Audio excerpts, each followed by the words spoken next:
Hello everyone. आज आप लोग को मैं paediatric nursing, child health nursing को स्टार्टिंग से लेके उसका नोट्स मैंने बनाया था, जो कि बहुत ही हेल्पफुल था मेरे लिए। मैंने KGMU भी निकाला, CHO भी निकाला और एम्स में भी हुआ। तो उसके लिए पीडियाट्रिक नर्सिंग का मेरा जो नोट्स है मैं आपको शुरू से बताऊँगी यहाँ पे। तो आप लोग प्लीज़ पूरा वीडियो देखिएगा और अगर आपको पसंद आएगा तो लाइक एंड सब्सक्राइब ज़रूर कीजिएगा। Thank you. तो ये आपका सबसे पहले पीडियाट्रिक में स्टार्ट होता है ग्रोथ एंड डेवलपमेंट से। तो ग्रोथ, जैसे कि आप लोग जानते हैं, ग्रोथ मतलब होता है जो कि हम जिसका मेजरमेंट ले सके, जैसे कि हाइट, वेट। एंड डेवलपमेंट में हम स्किल चेक करते हैं कि हमारी स्किल में क्या क्या डेवलपमेंट हुआ है।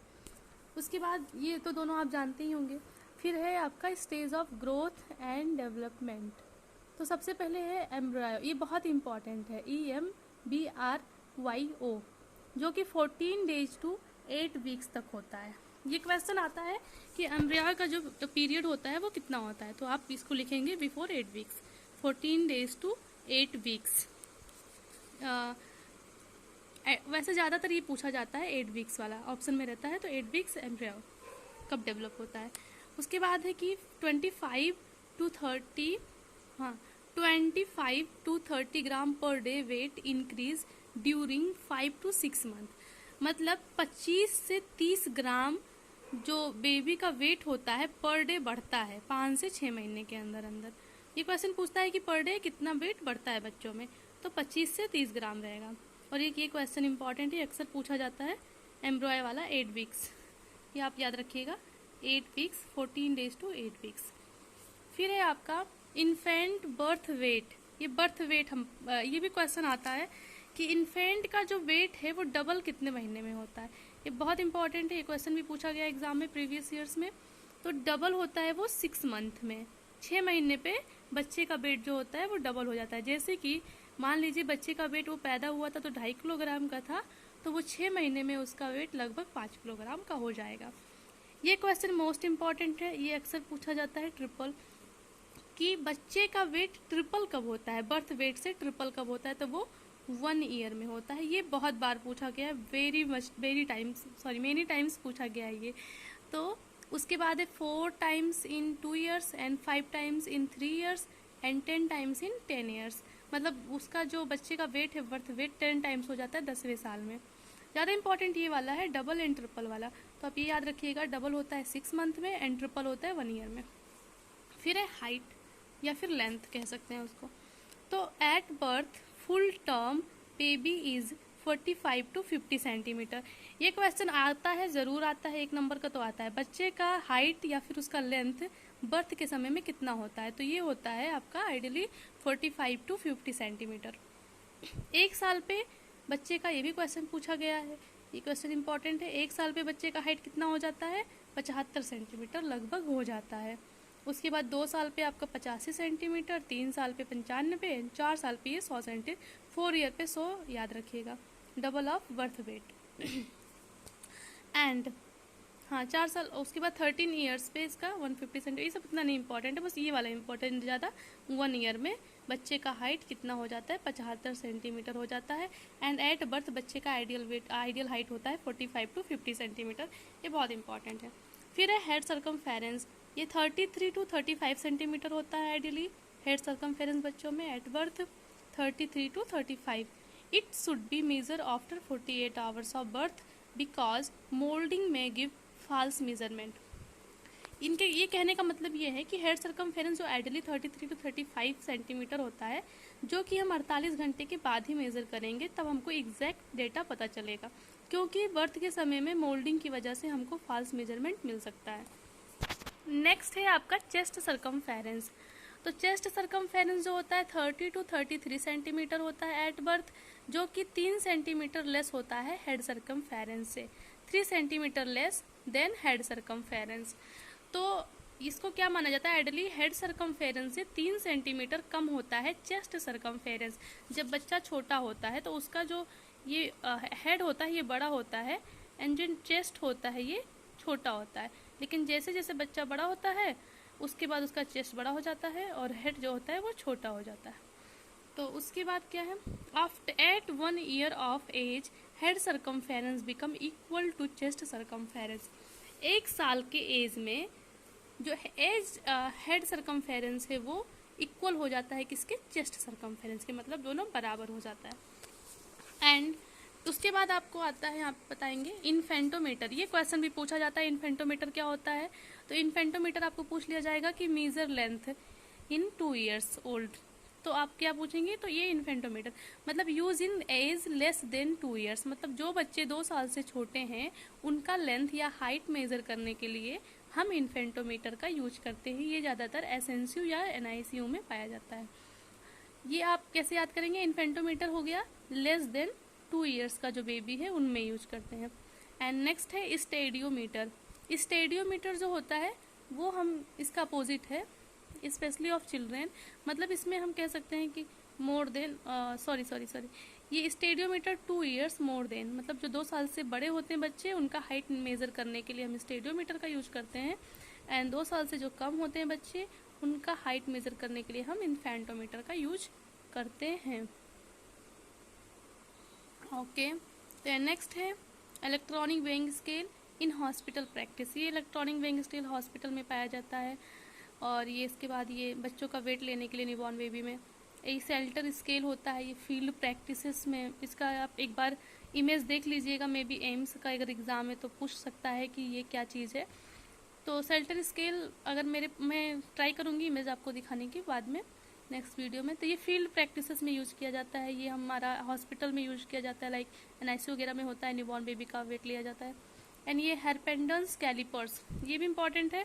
ये क्वेश्चन हम मेज़र करते हैं स्किन फोल्ड थिकनेस के लिए। मेज़र स्किन फोल्ड मतलब स्किन जो है कितना, मतलब उसमें थिकनेस है, कितना मोटा कितना पतला है, इसमें हम यूज करते हैं हेरपेंडेंस कैलिपर्स स्किन थिकनेस के लिए। नेक्स्ट है, ये बहुत इंपॉर्टेंट क्वेश्चन है एट बर्थ एवरेज MUAC, मतलब MUAC, ये मतलब आपका वो है आर्म सरकमफेरेंस का है। तो इसका नॉर्मल एट बर्थ कितना होना चाहिए आर्म सरकमफेरेंस, तो 9 to 11 centimetre is the ideal measurement of the arm circumference. उसके बाद है आपका next vital sign of newborn. ये भी बहुत इंपॉर्टेंट क्वेश्चन है, आपको बताएंगे कि जो इसका न्यूबॉर्न का टेम्परेचर होता है normal 96.8 to 99 degree Fahrenheit, 36 to 37.2 degree Celsius in centigrade में ये लिखेंगे, एंड फ़ारेनहाइट में ये। Normal respiration in newborn 30 to 60 beats breath per minute, and normal pulse in newborn 120 to 160 beat per minute, and normal BP is 80/40 mm of HG। ये आपका बहुत important है, आप लोग प्लीज़ ये नोट्स बहुत मैंने मेहनत से बनाया है, आप लोग इसको नोट करते रहिएगा। उसके बाद आपको मैं बताऊंगी इनिशियल केयर ऑफ न्यूबॉर्न। तो इनिशियल केयर में ये पूछता है कि पहले माउथ में करते हैं कि पहले नोज़ में, तो आप याद करिए यम यन OP, तो सबसे पहले यम आता है फिर एन आता है। देन सक्शन करने के लिए हमको पहले माउथ में यूज़ करना है, देन नोज़ में यूज़ करना है। कीप सक्शन प्रेशर, ये भी पूछता है सक्शन प्रेशर, अक्सर न्यूनेट यहाँ से पीडियाट्रिक से सक्शन प्रेशर कितना होना चाहिए न्यूबॉर्न में, ठीक है, ये न्यूबॉर्न की बात हो रही है, पीडिया की बात हो रही है। तो कीप सक्शन प्रेशर कितना 80 mm to 100 mm, 80 से 100 mm HG होना चाहिए ड्यूरिंग सक्शनिंग। जब हम सक्शनिंग कर रहे हैं तो उसका प्रेशर कितना होना चाहिए 80 से 100। नेक्स्ट आपका आ जाएगा इनिशियल केयर में dry up the newborn and stimulate crying bye rubbing the back, मतलब न्यूबॉर्न को हम ड्राई करेंगे उसको, और उसके बाद उसको हम स्टिमुलेट करेंगे कि वो रोए, उसके बैक पे रब करेंगे, ना कि उसको हम ये फिकलिंग करेंगे फिर सोल पे, और उसको मतलब उल्टा नहीं करेंगे, बस बैक पे हम नॉर्मली जस्ट रब करेंगे। एंड नेक्स्ट है keep head in low position modified Trendelenburg position, मतलब हेड को हमको लो पोजीशन में रखना है, बहुत ज़्यादा ना अप करना है ना लो करना है, बस लो पोजीशन में हल्का लो करना है। नेक्स्ट है रूमिंग इन, मतलब मम्मी और मदर और चाइल्ड का न्यूबॉर्न का जो बॉन्ड है वो होना चाहिए। एंड ये भी इम्पॉर्टेंट है मंगोलियन स्पॉट्स। मंगोलियन स्पॉट्स का मतलब होता है bluish black pigmentation on lumbar area and buttocks gradually disappear during 1 to 2 years। ये मंगोलियन स्पॉट होता है, जैसे सब लोग हिंदी में बोलते हैं, क्या बोलते हैं याद नहीं आ रहा है, मंगोलियन स्पॉट्स होता है, इसको मतलब ब्लूइश और ब्लैक कलर का होता है, एक निशान टाइप का होता है, वो यूजुअली होता है बच्चों में, जो कि 1 से 2 साल के अंदर अंदर ख़त्म हो जाता है। एंड उसके बाद है आपका अपगार स्कोर और बहुत सारे टॉपिक्स हैं, मैंने बहुत मेहनत से बनाया है और मैं कोशिश करूँगी कि नेक्स्ट वीडियो में बनाऊँ क्योंकि बहुत ज़्यादा हो जाएगा और एक वीडियो में 10 मिनट्स का टॉपिक्स ओके डन। तो आप लोग प्लीज़ इसको लिखिएगा और मैंने जो जितने भी मेरे नोट्स हैं बहुत इंपॉर्टेंट है, इसमें बहुत कम पेज में एक पूरा पीडियाट्रिक मैंने ख़त्म कर दिया, तो प्लीज़ आप लोग इसको ध्यान से पढ़िएगा। तो आपका रिवीजन कर देते हैं। ग्रोथ डेवलपमेंट देख लीजिएगा। ग्रोथ मतलब जिसको हम मेजर कर सकते हैं, डेवलपमेंट मतलब स्किल हो गया। स्टेज में आपका एम्ब्रॉय पूछता है और ज़्यादा कुछ नहीं पूछता, तो एम्ब्रॉय का 8 वीक्स 14 डेज टू 8 वीक्स हो गया। और पर डे कितना वेट न्यूबॉर्न में बढ़ता है, 25 से 30 ग्राम। और इन्फेंट का बर्थ वेट जो है डबल होता है 6 मंथ पे, ट्रिपल होता है 1 ईयर में। एंड हाइट जो होता है आइडली इसका 45 टू 50 सेंटीमीटर होता है और 1 ईयर पे इसका 75 सेंटीमीटर हो जाता है। हेड सर्कमफेरेंस इसका नॉर्मली 33 टू 35 सेंटीमीटर होता है एंड इसको हम 48 घंटे के बाद ही मेजर करते हैं क्योंकि मोल्डिंग की वजह से ये फॉल्स मेजरमेंट दे सकता है। चेस्ट सर्कमफेरेंस जो होता है 30 टू 33 होता है। चेस्ट जो होता है हेड से 3 सेंटीमीटर लेस होता है। 1 साल में ये इक्वल हो जाते हैं। इन्फेंटोमीटर का यूज हम 2 साल से कम के बच्चों में यूज करते हैं, स्पेशली आईसीयू और एनआईसीयू में यूज किया जाता है। पीडिया आईसीयू और एनआईसीयू में, न्यूनेटल में। स्टेडियोमीटर का यूज हम 2 इयर्स के ऊपर वाले बच्चों में यूज करते हैं हाइट मेजर करने के लिए। इलेक्ट्रॉनिक बैंग स्केल जो होता है, जो हम न्यूबॉर्न को वेट लेते हैं एनआईसीयू वगैरह में। सेल्टर स्केल हम फील्ड प्रैक्टिसेस कम्युनिटी में यूज़ करते हैं। हेयरपेंडनेस कैलिपर जो होता है उसको हम मेज़र करने, स्किन फोल्ड थिकनेस मेज़र करने के लिए यूज़ करते हैं। एंड एट बर्थ एवरेज मूएक, जो मूएक होता है आर्म सर्कमफेरेंस, उसका जो नॉर्मल एट बर्थ होता है 9 टू 11 सेंटीमीटर होता है। ये बहुत इंपॉर्टेंट है, इसको याद कर लीजिएगा। वाइटल साइन न्यूबॉर्न का इंपॉर्टेंट है। न्यूबॉर्न का टेम्परेचर नॉर्मल 96 से 8 degree Fahrenheit to 99 degree Fahrenheit and centigrade में आप लिखिएगा 36 टू 37.2 सेंटीग्रेड।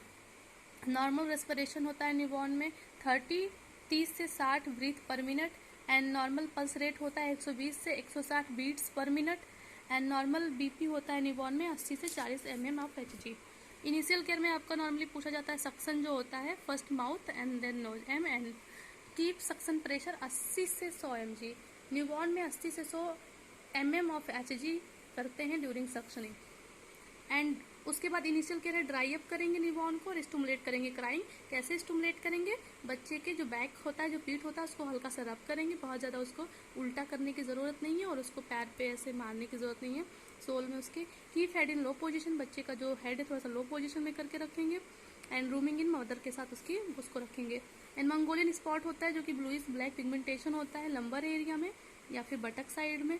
तो ग्रेजुअली क्या होता है, ये डिसअपियर हो जाता है। Gradually disappear during 1 to 2 years, 1 से 2 साल के अंदर धीरे धीरे वो ख़त्म हो जाता है। मंगोलियन स्पॉट्स, उसको हिंदी में याद नहीं आ रहा है मुझे, वो कुछ बोलते हैं ऐसे अपने यहाँ।